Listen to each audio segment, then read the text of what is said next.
लेकिन रश्मि और शेफाली के साथ क्या हुआ? ऊंचाई पर मौसम के तेवर कुछ और थे। घाटियों में धुंध की चादरें बिछी थी। जब भी गाड़ी बादलों के गुब्बार के बीच से गुजरती तो मुन्नू की रोमांच भरी किलकारी छूट जाती। ऊंची खड़ी चढ़ाई पर डब्बे खींचते इंजन का दम फूल जाता, रफ्तार बिल्कुल रेंगती सी रह जाती। छुक छुक की ध्वनि भकभक में बदल जाती तो मुन्नू बेचैन हो जाता और कहता, माँ, गाड़ी थक गई क्या? कहीं कहीं पर सड़क पटरी के साथ साथ सड़क आती। ऐसे ही एक जगह पर जब सामने खिड़की पर बैठी सलोनी सी लड़की ने बाहर निहारा तो समानांतर सड़क पर दौड़ती कार से एक सरदार जी ने फिक्रा उछाला, ओए, साढ़े सपनों की रानी तो मिल गई जी। सरदार जी के कहे गए शब्दों को सुनकर लड़की ने सिर खिड़की से अंदर कर लिया। यद्यपि सर्दी में वहां भीड़भाड़ कम थी, लेकिन फिर भी सर्दी के दार्जिलिंग ने कुछ अलग अंदाज से ही स्वागत किया। ऐसा भी नहीं कि पूरा शहर बिल्कुल ही बियावान पड़ा हो। ऑफ सीजन की एकांतता का आनंद उठाने के इच्छुक एक नहीं, अनेक लोग थे। माल रोड पर मनभावन चहल पहल थी। कहीं हाथों में हाथ, कहीं बाहों में बाहें तो कहीं दिल पर निगाहें। धुंध में डूबी घाटियों की ओर खिड़कियां खोले खड़ा चौक रोमांस की रंगीनी से सरोबार था। लगता है देश भर के नवविवाहित जोड़े हनीमून मनाने यहीं आ गए हैं। रोहित रश्मि का हाथ दबाकर आंख से इशारा करते हुए बोला, क्यों, हो जाए एक बार और? क्या पापा? मुन्ने के अचानक बोलने पर रश्मि कसमसाई और रोहित ने अपनी मस्ती भरी निगाहें रश्मि के चेहरे से हटाकर दूर पहाड़ों पर जमा दी। पापा, आप क्या कह रहे हैं? मुन्ने ने हट की तो रश्मि ने बात बनाई। पापा कह रहे हैं कि वापसी में एक बार और टॉय ट्रेन में चढ़ेंगे। सच पापा? किलक कर मुन्नू पापा से लिपट गया। फिर कुछ समय बाद बोला, पापा, हनीमून क्या होता है? इससे पहले कि रोहित कुछ कहे, रश्मि बोल पड़ी, बेटा, हनीमून का मतलब होता है शादी के बाद पति पत्नी का घर से कहीं बाहर जाकर घूमना। मम्मी, क्या आपने भी कहीं बाहर जाकर हनीमून किया था? हाँ, किया था बेटे, नैनीताल में। इस बार जवाब रोहित ने सहज होकर दिया था। क्या आपने पहाड़ पर चढ़कर गाना भी गाया था टेलीविजन वाले आंटी अंकल की तरह? ओह, बेटे के सामान्य ज्ञान पर रश्मि ने सिर थाम लिया और बात को बदलने का प्रयत्न किया। नहीं, सब लोग टेलीविजन वाले आंटी अंकल जैसे गाना थोड़े ही गा सकते हैं। चलो, अब हम रोपवे पर घूमेंगे। एक पहाड़ से दूसरे पहाड़ के बीच की गहरी घाटियों के ऊपर झूलती ट्रालियों में सैर करने की सोच से मुन्ना रोमांचित हो उठा तो रश्मि ने राहत की सांस ली। पर कहाँ? मुन्नू को तो नवविवाहित जोड़ों की अच्छी पहचान सी हो गई थी। उस दिन होटल के ढलान को पार करने के बाद पहला मोड़ घूमते ही पहाड़ी कटाव के छोर पर एक नवविवाहित युगल को देख मुन्नू चहका और पिता के कान में फुसफुसाया, पापा, पापा, हनीमून। हिस, होठों पर उंगली रखकर रश्मि झेपी। रोहित ने बेटे को गोद में उठाकर ऊपर हवा में उछाला। दुनिया से बेखबर, बाहों में बाहें डाले प्रेमी युगल एक दूसरे को आइसक्रीम खिलाने में मगन थे। उनकी देखा देखी मुन्नू भी मचला, पापा, हम भी आइसक्रीम खाएंगे। अरे, इतनी सर्दी में आइसक्रीम? रोहित ने बेटे को समझाया। वे आंटी अंकल तो खा रहे हैं पापा। उसने युगल की ओर उंगली उठाकर इशारा किया। वाह, वे तो हनीमून मना रहे हैं। मौजमस्ती के मूड में रोहित फिर बहक रहा था। हनीमून पर सर्दी नहीं लगती पापा, मुन्ने ने आश्चर्य जताया। नहीं, बिल्कुल नहीं, रोहित ने शरारत भरा अट्टहास किया और बेटे को उकसाया, अपनी माँ से पूछ लो। गुस्से से रश्मि तिलमिला कर रह गई। उस समय तो किसी तरह बात को टाला, पर अवसर मिलते ही पति को लताड़ा। तुम भी रोहित, बच्चे के सामने कुछ भी ऊटपटांग बोल देते हो।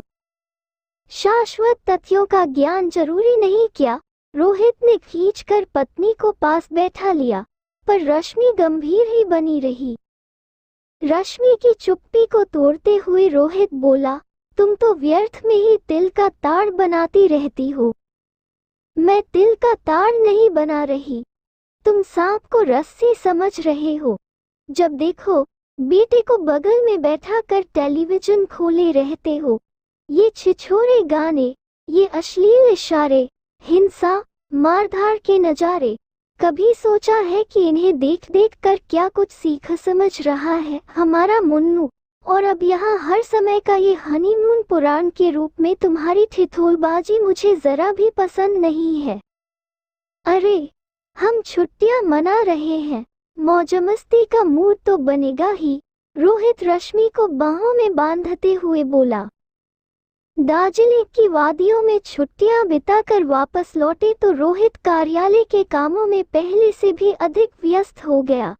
चूंकि मुन्नू की कुछ छुट्टियां अभी बाकी थी, इसलिए रश्मि मुन्नू को रचनात्मक रुचियों से जोड़ने के लिए रोज नई नई चीजों के बारे में बताती। चित्रमय किताबें, रंगारंग क्रेयन्स, कहानियां, कविताएं, लूडो, स्क्रैम्बल, कैरम और नहीं तो अपने बचपन की बातें और घटनाएं मुन्नू को बताती।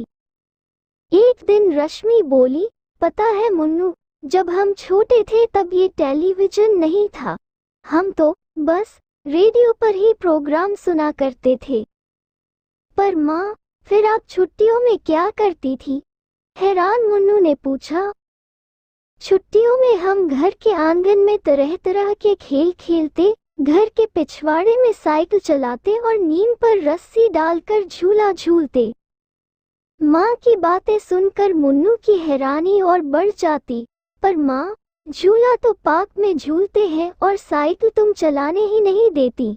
इतना कहकर मुन्नू को जैसे कुछ याद आ गया और कोने में पड़े अपने तिपहिया वाहन को हसरत भरी निगाह से देखने लगा। माँ, कल मैं भी साइकिल चलाऊंगा, शैला के साथ रेस होगी, तुम बस मेरी साइकिल नीचे छोड़कर चली जाना। रश्मि ने बात को हंसी में टालने का यत्न किया। स्वर को रहस्यमय रखते हुए वह बोली, और पता है क्या क्या करते थे हम छुट्टियों में? क्या माँ, क्या? मुन्नू उत्सुकता से उछला। गुड्डे गुडियों का ब्याह रचाते थे, नाच गाना करते थे, पैसे जोड़कर पार्टी भी देते थे, इस तरह खूब मजा आता। पर मुन्नू को इस तरह की बातों में उलझाए रखना बड़ा मुश्किल था। चाहे जितना मर्जी बहलाओ फुसलाओ, लेकिन घूम फिर कर वो टेलीविजन पर वापस आ जाता। माँ, अब मैं टीवी देख लूं। रश्मि मनमसोस कर हामी भरती। कार्टून चैनल चला देती, डिस्कवरी पर कोई कार्यक्रम लगा देती, पर थोड़ी देर बाद इधर उधर होती तो मुन्नू पलक झपकते ही चैनल बदल देता और कमरे में बंदूकों की धायन धायम के साथ मुन्नू की उन्मुक्त हंसी सुनाई देती। ना समझ बच्चे के साथ आखिर कोई कितना कठोर हो सकता है, रश्मि सोचती। टेलीविजन न चलाने दूं तो दिन भर दोस्तों के पास पड़ा रहेगा, ये तो और भी बुरा होगा। इसी सोच से रश्मि ढीली पड़ जाती और बेटे की बातों में आ जाती। माँ, हम लोग बुधवार को पिकनिक पर जा रहे हैं। उस दिन शाम को खेल से लौटते ही मुन्नू ने घोषणा की तो रश्मि को बहुत अच्छा लगा। पर बेटे, बुधवार को कैसे चलेंगे? उस दिन तो तुम्हारे पापा की छुट्टी नहीं है। नहीं माँ, आप नहीं, हम सब दोस्त मिलकर जाएंगे, मुन्नू ने स्पष्ट शब्दों में माँ से कहा। रविवार को पिकनिक मनाने हम सब एक साथ चलेंगे बेटे, तुम अकेले कहाँ जाओगे? हम सब जानते थे यही होगा, इसलिए हम लोगों ने छत पर पिकनिक मनाने का प्रोग्राम बनाया है, मुन्नू किसी वयस्क की तरह बोला। ओह, छत पर? रश्मि का विरोध उड़नछू हो गया। मन ही मन वह खुश थी। माँ, हम लोग दिन भर पिकनिक मनाएंगे, सब दोस्त एक एक चीज लेकर आएंगे। इतना कहकर मुन्नू माँ के गले में बाहें डालकर झूल गया। पर तुम सब मिलाकर कितने बच्चे हो? रश्मि ने पूछा। चिंटू, मिंटू, सोनल, मीनल, मेघा, विधा। हाथ की उंगलियों पर मुन्नू पहले जल्दी जल्दी गिनता गया, फिर रुक रुक कर याद करने लगा। सोनाक्षी, शैला, शालू वगैरह। ऐसे नहीं, रश्मि ने उसे टोका। कागज पेंसिल लेकर याद करके लिखते जाओ, फिर सब गिन कर बताओ। काम उलझन से भरा था, पर मुन्नू फौरन मान गया। सब दोस्त मिलकर बैठो, फिर जरूरी सामान की लिस्ट बना लो। इससे तुम्हें बार बार नीचे नहीं उतरना पड़ेगा, रश्मि ने बेटे को समझाया। अगले 3 दिन तैयारी और इंतजार में बीते। मुन्नू का मन टेलीविजन से हटा देख रश्मि भी रम गई। वह भी बच्चों के साथ नन्ही बच्ची बन गई। उसका बस चलता तो बच्चों के साथ वह भी पिकनिक पर पहुंच जाती, पर बच्चे बहुत चालाक थे। उनके पास बड़ों का प्रवेश वर्जित था। नन्हे मुन्नों का उल्लास देखते ही बनता था। आखिर वाद विवाद, शोर शराबे भरी तैयारियां पूरी हुई। पिकनिक वाले दिन मुन्नू माँ की एक आवाज पर जाग गया। दूध और नाश्ते का काम भी झट निबट गया। 9 भी नहीं बचे थे कि नहाने और बनने ठनने की तैयारी शुरू हो गई। नहाने के बाद मुन्नू बोला, माँ, मेरा कुर्ता पजामा निकालना और अचकन भी। अरे, तू पिकनिक पर जा रहा है या किसी फैंसी ड्रेस शो में? नहीं माँ, आज तो मैं वही पहनूंगा। स्वर की दृढ़ता से ही रश्मि समझ गई कि बहस की कोई गुंजाइश नहीं है।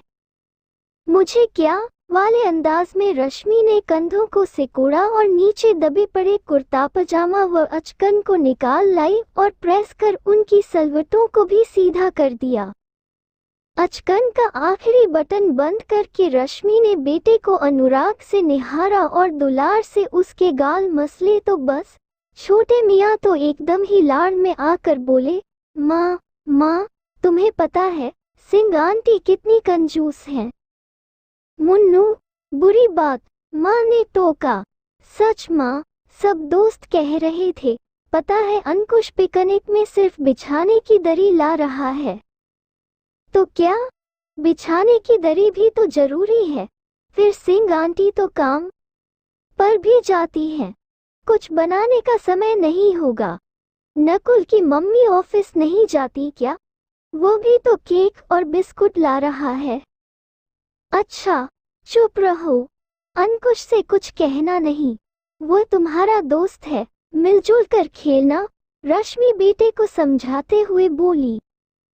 तभी सामान उठाए सजे धजे शोर मचाते बच्चों के झुंड ने प्रवेश किया। लहंगे, कोटी और गोटे किनारी वाली चून में थुमकती नन्ही सी विधा अलग ही चमक रही थी। आज कितनी सुंदर लग रही है मेरी चुनमुन। लाड़ में आकर रश्मि ने उसे गोद में उठा लिया। पता है आंटी, आज इसकी। शादाब कुछ बोलता, उससे पहले मनप्रीत ने उसे जोर से टोक दिया। कुछ बच्चे उंगली होठों पर रखकर शादाब को चुप रहने का संकेत करने लगे। रश्मि समझ गई कि जरूर कोई बात है जो छिपाई जा रही है, पर उसने कुछ भी न कहा, क्योंकि वह जानती थी कि शाम तक इनके सारे भेद बिल्ड का हर एक फ्लैट जान जाएगा। इन नन्हे मुनों के पेट में कोई बात आखिर पचेगी भी कब तक? सभी बच्चे अपनी अपनी दलिया कंडियां उठाए खड़े थे। कुछ मोटा मोटा सामान पहले ही छत पर पहुंचाया जा चुका था। रोल की हुई दरी उठाए खड़े 4 बच्चे चलो चलो का शोर मचा रहे थे। मुन्नू की टोकरी भी तैयार थी। लड्डू का डब्बा, मठरियों का डब्बा, पेपर प्लेट्स और पेपर नैपकिन्स आदि सभी रखे थे। रश्मि ने टोकरी ऊपर तक पहुंचाने की पेशकश की, पर मुन्नू ने उसे बिल्कुल ही नामंजूर कर दिया। यद्यपि छत की बनावट इस प्रकार की थी कि कोई दुर्घटना न हो, फिर भी रश्मि ने बच्चों को हिदायतें दी। सबक देना अभिभावकों का स्वभाव जो ठहरा। दीवारों पर उचकना नहीं और न ही पानी की टंकी पर, न छत पर, पहुंचते ही लिफ्ट का दरवाजा और फैन बंद कर देना। सुनी सुनाई हिदायतें बार बार सुनकर बच्चे परेशान हो गए थे। हम सब देख लेंगे, आप चिंता न करो और आप ऊपर न आना। बाहर बराबर लिफ्ट का दरवाजा धमाधम बज रहा था। ऊपर आने जाने के चक्कर जारी थे। कुछ बच्चे अभी भी लिफ्ट के इंतजार में बाहर दरवाजे पर खड़े थे। मुन्नू भी उनमें शामिल हो गया। तभी 10वीं मंजिल के रोशन जी ने सीढ़ियों से उतरते हुए बच्चों को धमकाया, क्या धमाचौकड़ी मचा रखी है, बंद करो ये तमाशा। कब से लिफ्ट के इंतजार में था, पर यहाँ तो तुम लोगों का आना जाना ही बंद नहीं हो रहा है। बच्चों को डांटते हुए रोशन जी सामने वाले अली साहब के फ्लैट में हो लिए। रश्मि दरवाजे की ओट में थी। तभी लिफ्ट के वापस आते ही रेलपेल मच गई। वहां खड़े सभी बच्चे अपनी अपनी डलिया कंडिया संभाले लिफ्ट में समा गए। बाय माँ, बाय आंटी के स्वर के साथ रश्मि का स्वर भी उभरा, बाय बाय बच्चों, मजे करो। लिफ्ट के सरकते ही सीढ़ियों में सन्नाटा सा छा गया। फ्लैट का दरवाजा बंद करते ही ऊपर से आती आवाजों का आभास भी बंद हो गया। छत कौन सी बहुत दूर है, दिन में कई बार तो चक्कर लगेंगे, सोचती हुई रश्मि गृहस्थी सहेजने समेटने में जुट गई। सुबह से ही मुन्नू के कार्यक्रम की वजह से घर तो यूं फैला पड़ा था जैसे कोई आंधी अंधड़ गुजरा हो। घर समेटकर रश्मि सुपर बाजार का चक्कर भी लगा आई। दाल, चावल, मिर्च, मसाले, कुछ फल सब्जियां सब खरीद ली। 1:30 बजे तक सब कुछ साफ संजो कर जमा भी दिया। इस बीच किसी भी बच्चे ने एक बार भी मुंह न दिखाया तो रश्मि को कुछ खटका सा लगा। दबे पांव वह ऊपर जा पहुंची और चुपके से अंदर झांका। पिकनिक पार्टी जोरों पर थी। सीडी प्लेयर पर दिल तो पागल पूरे जोर शोर से बज रहा था। कुछ बच्चे गाने की धुन पर खूब जोश में झूम रहे थे। अनुराग कैमरा संभाले फोटोग्राफर बना हुआ था। ज्यादातर बच्चे मुन्नू और विधा को घेर कर बैठे थे। कोई कुछ कह रहा था, कोई कुछ सुन रहा था। कुल मिलाकर समा सुहाना था। अपनी उपस्थिति जताकर बच्चों की मौजमस्ती में विघ्न डालना रश्मि को उचित न लगा। वह प्रसन्न निश्चित मन के साथ वापस उतर आई और टेलीविजन पर आंधी फिल्म देखने बैठ गई। लगभग 4:30 बजे के करीब फोन की घंटी ने फिल्म का तिलिस्म तोड़ा। हेलो। दूसरी तरफ दूसरी मंजिल की शेफाली थी। वो अपनी नन्ही सी बेटी विधा के लिए बहुत चिंतित थी। रश्मि, प्लीज एक बार जाकर देख तो आ, बच्चे तो सुबह के चढ़े एक बार भी नहीं उतरे। अरे बताया न, मैं ऊपर गई थी। सब बच्चे मजे में हैं। विधा भी खेल रही थी। देखना कुछ ही देर में उतर आएंगे। रश्मि का सारा ध्यान अपनी फिल्म पर था, पर शेफाली अड़ी रही। बस एक सीढ़ी ही तो ऊपर जाना है, एक बार झांक आना प्लीज। मैं ही चली जाती पर कुछ लोग आ गए हैं। विधा ने पता नहीं कुछ खाया भी है कि नहीं। मैं तो समझती हूँ वो जरूर सो गई होगी। अच्छा बाबा, जाती हूँ। यद्यपि रश्मि को यह व्यवधान बहुत अखरा था, फिर भी टीवी बंद करके चाबी उठाकर चल पड़ी। दिन भर के खेल से बच्चे शायद थक चुके थे। ऊपर अपेक्षाकृत शांति थी। छोटे छोटे खेमों में बंटे बच्चे आपस में धीरे धीरे बोल रहे थे। रश्मि ने तलाशा पर विधा और मुन्नू कहीं न दिखे। रश्मि की दृष्टि छत का ओर छोड़ ना पाई, पर मुन्नू और विधा कहीं न दिखे। तभी बच्चों की नजर उस पर पड़ी और वे उछलने कूदने लगे। अरे, वे दोनों कहाँ गए? पल भर को उछल कूद बंद हो गई और एकदम खामोशी छा गई। कुछ बच्चे हंसे, कुछ खिलखिलाए, कुछ केवल मुस्कुराए।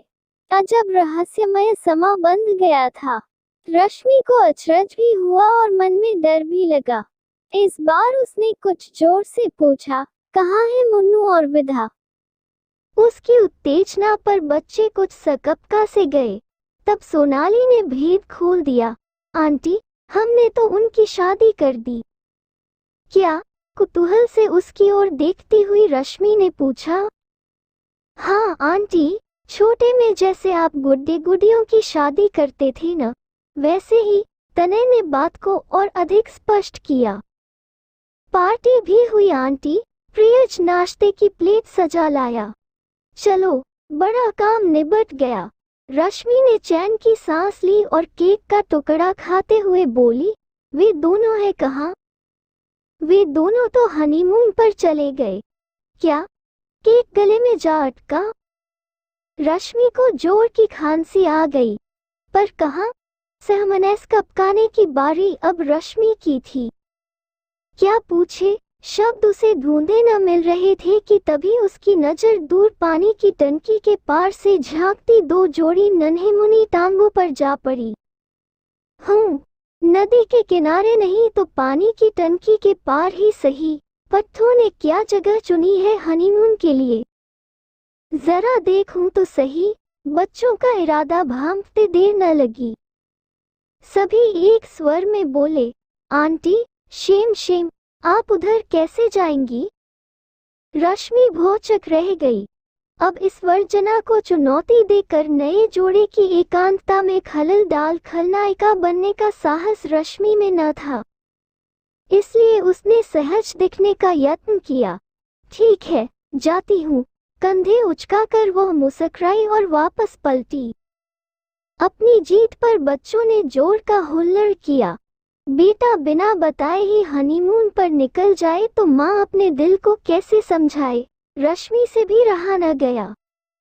रेलिंग के साथ लगी सीमेंट की जाली में से अंदर का दृश्य साफ दिखाई दे रहा था। लहंगा इधर तो चूना उधर। दुल्हन नींद से निढाल थी, पर रोमांच की रंगीनी को कायम रखने के प्रयत्न में दूल्हे ने एक लौते साझे लॉलीपॉप को पहले खुद चाटा, फिर लुढ़कती पुढ़कती दुल्हन के मुंह में ठूंस दिया। हाय, 21वीं सदी का ये लॉलीपॉप लव। रश्मि सिर पीट कर रह गई।